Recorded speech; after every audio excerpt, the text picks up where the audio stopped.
They were not warriors. They had never needed to be. For 300 years, their colony on Seven had known nothing but peace. The crystalline forests that surrounded their valley caught the light of twin suns and scattered rainbows across their homes every morning. Their children played in meadows of soft blue grass. Their elders told stories beneath trees that sang when the wind passed through them. They were tall creatures, their bodies were covered in silver-blue fur that shimmered like moonlight on water.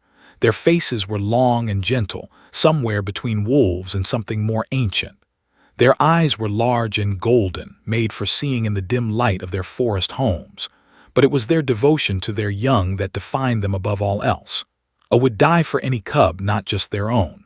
This was their way. This was their deepest law. Councilwoman Nara stood at the window of the central hall, watching the sky change color. Something was wrong. The air felt heavy and strange. The singing trees had gone quiet, and that had never happened before. She was a mother of 2 cubs, both of them currently in the nursery dome on the eastern edge of the settlement. Her daughter was 4 years old. Her son was barely 2. Like all parents, she had placed them in the communal nursery during working hours, trusting the caretakers to keep them safe. The nursery held 17 cubs in total. The youngest was 8 months old. The oldest was 5. They spent their days playing together, learning together, growing together. The dome was the safest structure in the colony, built with reinforced walls and emergency barriers that could withstand almost anything. Almost anything. The first warning came too late. The sensor stations on the outer mountains detected the plasma storm only 12 minutes before it struck. Plasma storms were rare in this sector. They happened perhaps once every 100 years. No one had prepared for one. No one had even considered it.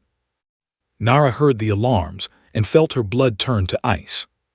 She ran, every parent in the colony ran, but the storm was faster. The sky turned orange, then red, then white. Lightning made of pure energy struck the ground in sheets. Trees exploded into flame. Buildings that had stood for centuries crumbled in seconds. The heat was so intense that the air itself seemed to burn. And the nursery dome was directly in the path of the storm's heart.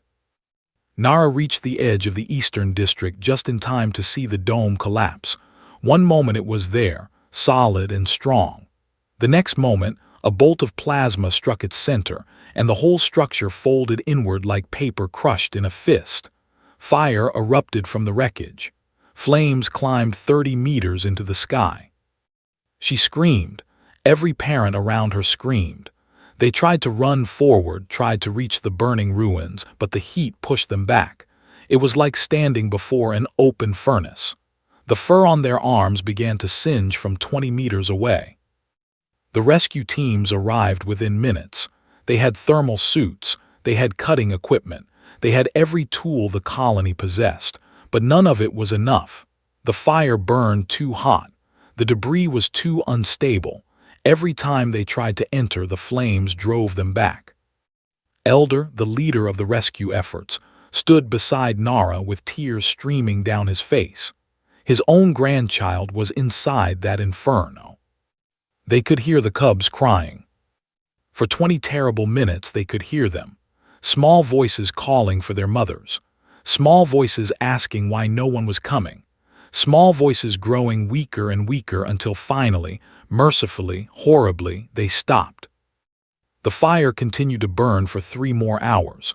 When it finally died down, there was nothing left but ash and twisted metal. The rescue teams entered at last, searching through the wreckage with desperate hands. They found nothing.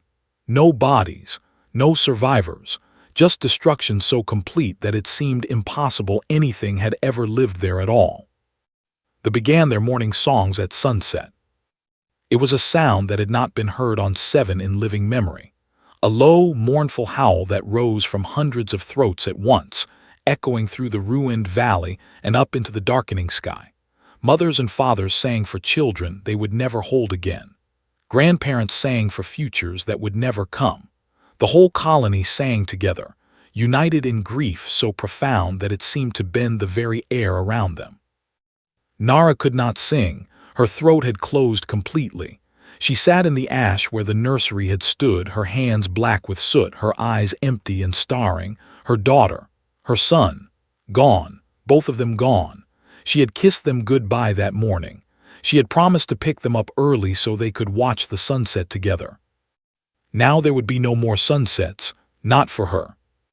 3 kilometers to the north, a human cargo ship lay broken across a hillside. The plasma storm had caught it mid-descent, frying its systems and sending it tumbling from the sky.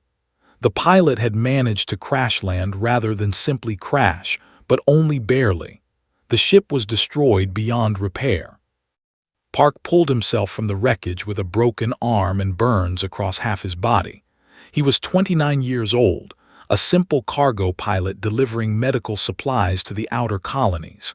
He had no military training. He had no rescue experience. He was nobody special, just a man doing a job that had gone terribly wrong. He stood on the hillside and looked down at the valley below. Through the smoke and the fading light, he could see fire. A large structure was burning, flames still climbing into the sky even as the storm finally began to pass. And he could hear something. It was faint, almost lost beneath the crackling of flames and the groaning of cooling metal. But it was there, high-pitched, desperate, afraid. Something was crying for help. Did not think about what he was doing. He did not consider the odds or calculate the risks. He simply started walking. His broken arm hung useless at his side. His lungs ached from smoke inhalation. His survival cape, torn and half-burned from the crash, dragged behind him in the ash. He walked toward the fire. He walked toward the sound of crying. He walked into hell itself, because somewhere in that inferno, someone needed help. And Park was not the kind of man who could hear someone crying and do nothing about it. The heat hit like a physical wall. 50 meters from the burning structure, he could already feel his skin tightening. 30 meters away, each breath became a struggle. The air was so hot that it burned his throat on the way down. He did not stop. The crying was louder now, not one voice but many. Small voices, high and terrified, coming from somewhere within that mountain of flame and twisted metal, had no idea what kind of creatures made those sounds. He did not care. They were afraid. They were trapped. They needed help. He wrapped his survival cape around his head, covering his mouth and nose. The cape was designed to resist extreme temperatures, but it had already been damaged in the crash. Half of it was burned away. What remained would not protect him for long. He took the deepest breath he could manage and ran forward. The entrance to the structure had collapsed, but there was a gap in the debris. Squeezed through, ignoring the metal that cut into his shoulders, ignoring the flames that licked at his legs. Inside, the world was orange and red and black. Smoke filled everything. He could barely see his own hands in front of his face. But he could hear them, close now, so close. He found the first group huddled beneath a fallen beam. Small creatures covered in silver fur, their eyes wide with terror, their bodies pressed together for comfort. Cubs, children. They looked up at him with expressions he understood perfectly, even though he had never seen their species before. They were waiting to die. Did not speak. There was no time for words. He scooped up 4 of them, 2 in his good arm and 2 pressed against his chest, and turned back toward the gap in the debris. The return journey was harder. The cubs squirmed in his grip, frightened by this strange creature that had appeared from the smoke. His broken arm screamed with every movement. The cape around his head was starting to smolder. He made it outside. He set the cubs down in the ash, away from the flames, and immediately turned back. There were more. He could still hear them crying. The second trip was worse. The fire had spread. The gap in the debris was narrower now, partially blocked by a section of wall that had shifted, forced his way through, tearing his uniform, leaving skin on the jagged metal. He found 4 more cubs in a corner, protected by a piece of machinery that had fallen at just the right angle to create a small shelter. They were smaller than the first group, younger, One of them was barely conscious, overcome by smoke. Gathered them up and ran. Outside, the first group of cubs had not moved.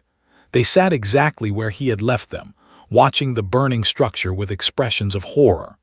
When emerged with 4 more of their companions, they began to make sounds, high-pitched noises that might have been relief or gratitude or simple disbelief. He did not stop to listen. He turned and went back in. The third trip nearly killed him. A section of the ceiling collapsed just as he entered. He threw himself backward, barely avoiding being crushed. The heat was unbearable now. His boots were starting to melt. The soles stuck to the floor with each step, making sucking sounds as he pulled them free. But the crying continued, weaker now but still there. Found 3 more cubs trapped beneath a pile of rubble. They were buried up to their chests, unable to move, their small faces streaked with ash and tears. He dug them out with his one good hand, his broken arm hanging useless, every movement sending waves of agony through his body. One of the cubs looked up at him as he worked. Its golden eyes met his, and for a moment something passed between them, not words, something deeper, an understanding that transcended species and language. "I am here," that look said. "I will not leave you." He carried them out. He set them down with the others. He counted, 11 cubs safe outside the flames. He went back in. The 4th trip took everything he had. The smoke was so thick now that he could not see at all. His eyes had swollen nearly shut from the heat and the ash. He navigated by sound alone, following the weak cries that still came from somewhere deeper in the structure. He found 3 more cubs in what might have been a sleeping area. They were unconscious, overcome by smoke, their small chests barely moving. Checked each one, making sure they were still alive, then gathered them in his arms. The way back was blocked. Fire had consumed the path he had used before. Stood in the darkness, holding 3 unconscious cubs, surrounded by flames on every side. His body was failing. His lungs were full of smoke. His skin was blistered and raw. A normal person would have given up. A normal person would have accepted that this was the end. Park was not a hero. He was not special. He was just a cargo pilot from a small colony who had never done anything remarkable in his entire life. But he was also stubborn. He found another way. A window, half melted but still passable. He wrapped the cubs in what remained of his cape, protecting them from the worst of the heat, and threw himself through the opening. He landed hard, something cracked in his chest. Ribs probably, maybe more. He did not have time to care. He set the cubs down with the others, 14 now. He was sure he had heard more voices. He went back in. The 5th trip was the last. Could no longer see. His eyes had swollen completely shut. He could barely breathe. Each step felt like walking through deep water. His body wanted to stop. His body was begging him to stop. He did not stop. He found the last 3 cubs by touch alone. They were pressed against a wall, the heat so intense around them that their fur had begun to singe. One of them grabbed his hand when he reached for them, holding on with desperate strength. Picked them up. He turned toward where he thought the exit might be. He walked. The flames reached for him. The ceiling groaned above him. The floor shifted beneath his feet. His cape caught fire. His uniform caught fire. His hair caught fire. He kept walking. He did not know how he found the way out. Later, they would call it a miracle. They would say that something had guided him through the smoke and the flames, something greater than chance or luck. Would not remember any of it. He emerged from the burning structure carrying 3 cubs against his chest. His entire body was on fire. His skin was black. He was no longer breathing. He took 4 more steps, making sure he was far enough from the flames. He set the cubs down gently, carefully, protecting them even as his own body failed. Then Park collapsed. His heart stopped beating 30 seconds later. But all 17 cubs were alive. every single one of them, alive and safe outside the inferno that should have killed them all. Because one human, one ordinary man with nothing special about him at all, had heard them crying and decided that he could not do nothing, found them at dawn. Elder led the search party himself. He had not slept. None of them had slept. The morning songs had continued through the night, rising and falling like waves of grief that washed over the ruined colony. They had come to recover what remained, bodies if there were any, belongings, something, anything to bury, to remember. What they found instead made stop so suddenly that the behind him nearly collided with his back. 17 cubs sat in a circle in the ash, all of them, every single cub that had been in the nursery, alive, singed and frightened and covered in soot, but alive. And in the center of their circle lay a creature none of them had ever seen before. It was roughly humanoid, though smaller than its skin, what little could be seen beneath the burns and the ash, was a strange pinkish-brown color. It had no fur. Its face was swollen beyond recognition, features hidden beneath blisters and char. It was not breathing. Moved forward slowly, his mind struggling to understand what he was seeing. The cubs watched him approach with wary eyes. They did not run to him. They did not call out for their parents. They simply sat there, forming a protective wall around the body of this unknown creature. When reached out to touch the body, the cubs attacked. Little Councilwoman Nara's 4-year-old daughter was the first to move. She threw herself at his arm, sinking her small teeth into his wrist, growling with a ferocity that no child had ever shown before. The others followed. 17 cubs, all of them baring their teeth, all of them placing themselves between their rescuer and anyone who might try to take him away. Stepped back, shocked. Blood dripped from the bite on his wrist, but he barely noticed. He was staring at the cubs, at the fierceness in their young eyes, at the absolute determination in their small bodies. Whatever this creature had done, the cubs would protect it with their lives. Word spread quickly. Within an hour, half the colony had gathered at the edge of the burn zone. Parents who had spent the night weeping now stood in stunned silence, watching their children guard the body of an alien they had never seen. Councilwoman Nara pushed through the crowd. When she saw, alive and whole, she fell to her knees and sobbed. But when she tried to reach for her daughter, growled at her.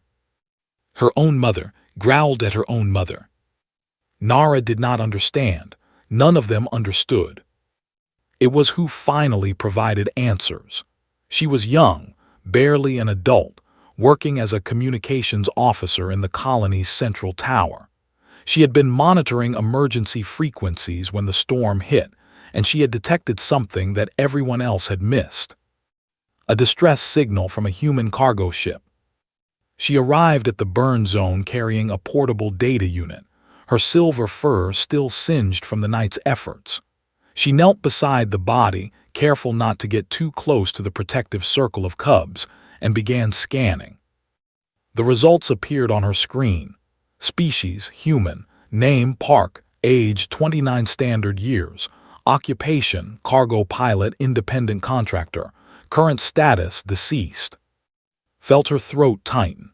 She pulled up more data. The ship's black box had survived the crash, and it contained a record of everything that had happened. She played it for the crowd. They heard the automated voice reporting the crash. They heard his labored breathing as he pulled himself from the wreckage. They heard him walking, his footsteps crunching through ash and debris. And then they heard him enter the burning nursery. The black box had recorded audio through his suit's communicator. Every gasp of pain, every moment of struggle, every trip into the flames and out again. They heard him counting under his breath, keeping track of how many cubs he had saved. They heard him coughing, choking, dying, and still going back in. They heard him say just once in a voice barely above a whisper, "Just a few more. Just a few more and they will all be safe." When the recording ended, no one spoke. Councilwoman Nara was the first to move. She walked forward slowly, approaching the circle of cubs with her hands held open at her sides. She did not try to touch the body. She did not try to take her children away. Instead, she knelt down in the ash and began to sing.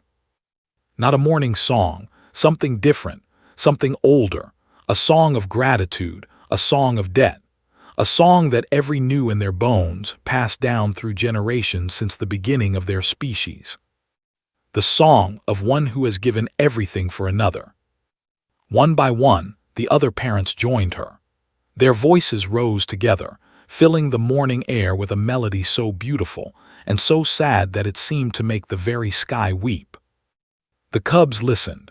Slowly, gradually, their defensive postures relaxed. They did not leave their circle around's body, but they allowed their parents to come closer. They allowed themselves to be held, to be comforted, to be loved. But still, they would not leave his side. Elder stood apart from the group, watching, thinking. His mind was working through a problem that seemed impossible to solve. The human was dead. He had been dead for hours. No technology they possessed could bring back someone who had been gone so long. But they had a saying, one that was carved into the stone of their most ancient temples. A debt unpaid is a chain upon the soul. They owed this human everything. Every child in that circle, every parent who would watch them grow up, every future generation that would come from those 17 saved lives. They owed him a debt that could never be repaid. Made a decision. He turned to, "Get me a connection to the Central Medical Authority," he said. "Tell them we need their best doctors, their best equipment, their best everything. Tell them to send it now." Stared at him. "Elder, he is dead. He has been dead for hours, even if we could." "I know," interrupted. His voice was calm, but his eyes burned with a fire that had never seen before. "I know it is impossible. I know it cannot be done, but we are going to try anyway." He looked back at the circle of cubs. At the burned and broken body they were protecting with such fierce devotion. Because that is what he would have done. The medical ships arrived within 3 days. 17 of them, one from each major world, carrying doctors and equipment and supplies that had never been gathered in one place before. Word of what had happened on 7 had spread across the galaxy. A human cargo pilot had walked into fire to save 17 cubs. He had died for strangers. He had given everything for children he had never met, from a species he did not know. They had long believed that humans were strange creatures, soft and fragile, with no fur to protect them and no claws to defend themselves.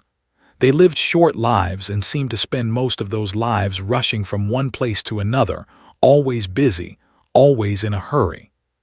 But they had never understood what humans truly were until now. Park had been dead for 4 minutes before the physicians reached him.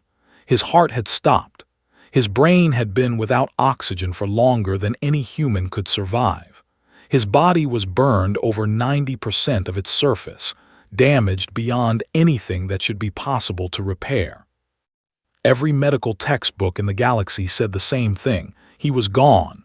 There was nothing to save. They refused to accept it. They placed him in a stasis field to prevent further decay. They brought in specialists from every corner of known space. They spent fortunes on experimental treatments and untested technologies. And slowly, impossibly, they began to rebuild him. Doctor arrived on the 23rd day. She was a human medical, called in from the nearest station to consult on the case. She was young but brilliant, with a reputation for solving problems that other doctors had given up on. When she saw his file, she wept. She stood in the observation room above his recovery pod, watching the machines work, watching the doctors move around him with careful dedication. Then she turned to Elder, who had barely left the medical facility since it was built. "You should have let him go," she said quietly. Her voice was thick with emotion. "This is cruelty. What you are doing to him is cruelty. He will never be the same. He may not even be able to think or speak or remember who he is. You are keeping a body alive, not a person." Did not look away from the pod. "He saved our children," he said simply. "We will save him, whatever it takes, however long it takes." Doctor shook her head. "You do not understand. Humans are not like. We do not have your regenerative abilities. His brain was without oxygen for too long. Even if his body heals, his mind may be gone forever." "Then we will wait," replied. "We will wait and we will hope and we will do everything in our power to bring him back, because that is what he deserves." Doctor stayed. She could not bring herself to leave. She worked alongside the physicians, sharing human medical knowledge, helping them understand the strange creature they were trying to save. The cubs visited every day. At first, the doctors tried to keep them out. The medical facility was supposed to be sterile, controlled, free from contamination. But the cubs refused to stay away. They found ways in, sneaking through vents and climbing through windows, always ending up beside Pod no matter how many times they were removed. Eventually, the doctors gave up. They built a special viewing area where the cubs could sit and watch. They installed a speaker system so the cubs could talk to him, even though he could not hear. They let the children bring flowers and drawings and small tokens, decorating the space around the pod with signs of love and hope. The months passed. 1 became 2, 2 became 4, 4 became 6. His body healed. His skin regenerated, though it would never be the same. His arm was reconstructed, though it would always be weaker. His eyes were repaired, though the scars would remain. But he did not wake up. Doctor began to lose hope. The brain scans showed activity, but it was faint and unpredictable. There was no way to know if the person inside that body was still Park or just an empty shell going through motions. The cubs never lost hope. They came every single day, all 17 of them, sitting by the pod and telling him stories about their lives. Little was the most dedicated. She talked to him for hours, telling him about her mother and her brother, about the games she played, about the new nursery that was being built. "I know you can hear me," she said one day, pressing her small hand against the glass of the pod. "I know you are still in there. You saved us because you could hear us crying. So I am going to keep talking until you hear me again." On the 219th day, something changed. The machines registered a spike in brain activity. The doctors rushed to the pod, checking readings, adjusting settings, preparing for the worst. And then Park opened his eyes. He stared up at the ceiling of the medical facility, his expression confused and lost. He did not know where he was. He did not know what had happened. His last memory was of walking toward a distant fire, following the sound of crying. Then he felt something on his chest. He looked down and saw a small creature sitting there. A cub, covered in silver-blue fur, with golden eyes that sparkled with tears. The cub was staring at him with an expression of pure joy, her tail wagging so hard that her whole body shook. "You woke up," said in broken human standard. She had been learning his language for months, practicing every day, waiting for this moment. "I waited." Did not remember saving her. He did not remember saving any of them. He had no memory of the fire or the nursery or the 17 trips through hell. But he looked at this small creature sitting on his chest, this child who was looking at him like he was the most important thing in the universe, and something inside him understood. He did not need to remember. He did not need to know the details. All he needed to know was that someone had waited for him. He smiled. It was a small smile, weak and uncertain. His face was stiff with scars and his muscles did not quite work the way they used to. But it was a real smile, warm and genuine. "Hello," he said.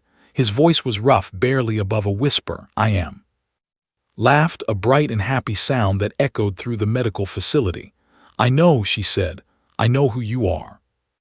She leaned down and pressed her forehead against his, a gesture of deep affection and gratitude. "You are Ka," she whispered, "the one who carried us through fire."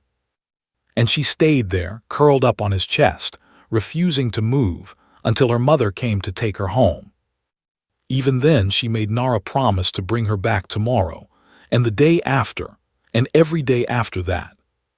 Because had made a promise to wait for him, and now that he was awake, she was not going to leave him alone ever again. 3 years had passed since the fire. The colony on 7 had been rebuilt. New buildings stood where the old ones had fallen. New trees had been planted where the crystalline forest had burned. The nursery dome had been reconstructed with even stronger materials, designed to withstand anything the universe could throw at it. But the biggest change was not in the buildings or the trees. It was in the hearts of themselves. Park sat on a bench in the central garden, watching the twin suns set over the valley. His body was different now. Scars covered most of his skin, pink and white lines that mapped the story of that terrible night. He walked with a limp that would never fully heal.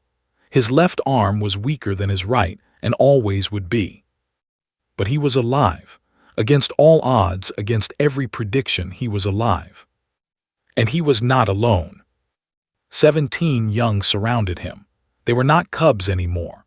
3 years of growth had transformed them into teenagers, nearly as tall as himself. Their silver fur had darkened to deep blue, a sign of approaching adulthood. Their golden eyes held wisdom beyond their years. But some things had not changed. They still followed him everywhere. They still slept in piles around his quarters, unwilling to let him out of their sight for long.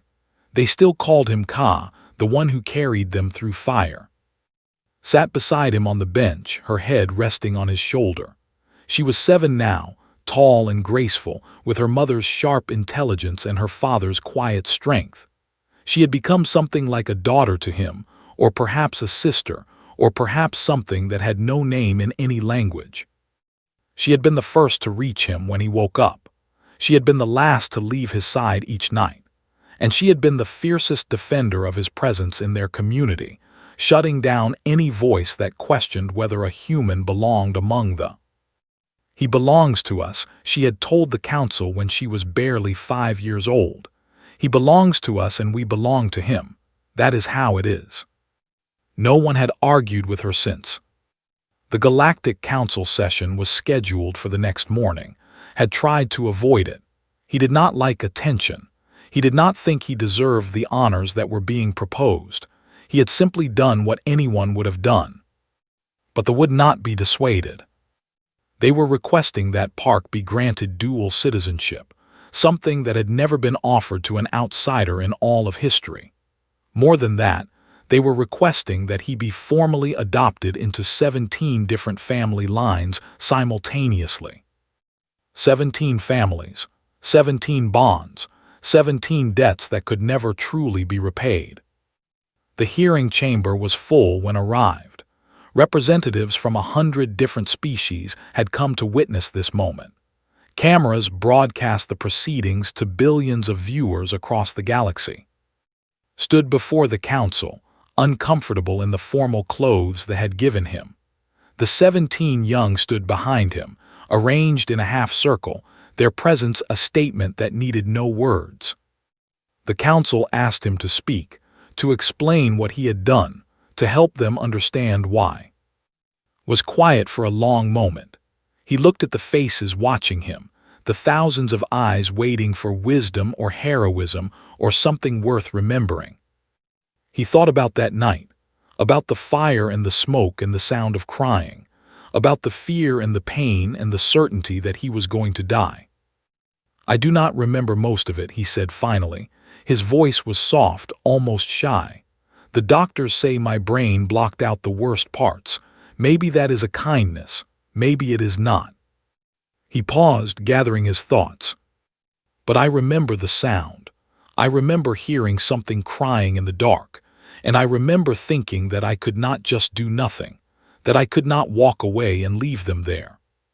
He shrugged, a simple gesture that seemed to confuse the grand setting around him. I do not think I did anything special. I think I just did what anyone would do. I heard them crying. What else was I supposed to do? The chamber fell silent. Then Ambassador rose from his seat. He was old, one of the oldest alive, with fur that had faded to pure white and eyes that held centuries of memory. He had been chosen to speak on behalf of his people precisely because of that age, that wisdom, that connection to the ancient traditions of his species. This, he said, his voice carrying through the silent chamber, is why humans terrify us. The words hung in the air, shifted uncomfortably. This is why humans inspire us, continued. They do impossible things and call it obvious. They walk into fire and call it instinct. They die for strangers and ask what else was I supposed to do. He stepped down from his platform and walked toward. The human was shorter than him, smaller, softer. By every physical measure was the superior being. But he knelt before anyway. The chamber erupted in whispers. An elder kneeling before anyone was almost unheard of. Kneeling before an outsider was simply not done. Did not seem to care. We thought our cubs were lost forever, he said, looking up with those ancient, knowing eyes. We had given up hope. We had begun our morning songs. And then we saw you, a human, carrying our children inside a half-burned cape, walking out of an inferno that should have killed everything inside it. He reached up and took his hand in both of his own. We understood something that day, something that every species in this galaxy needs to learn.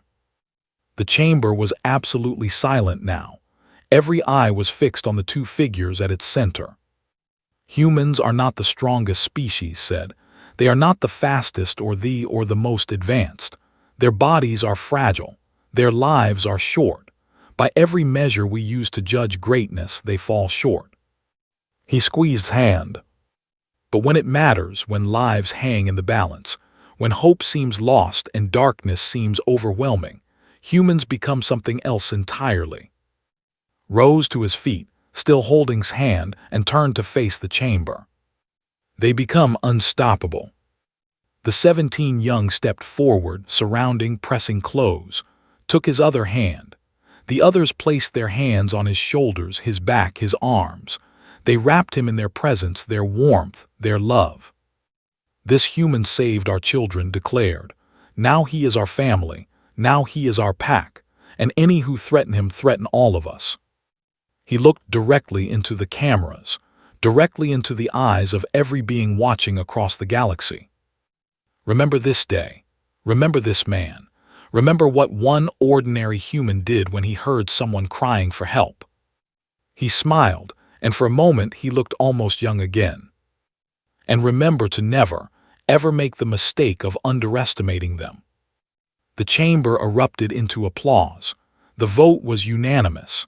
Park was granted citizenship, adopted into 17 families, and declared a permanent member of the people.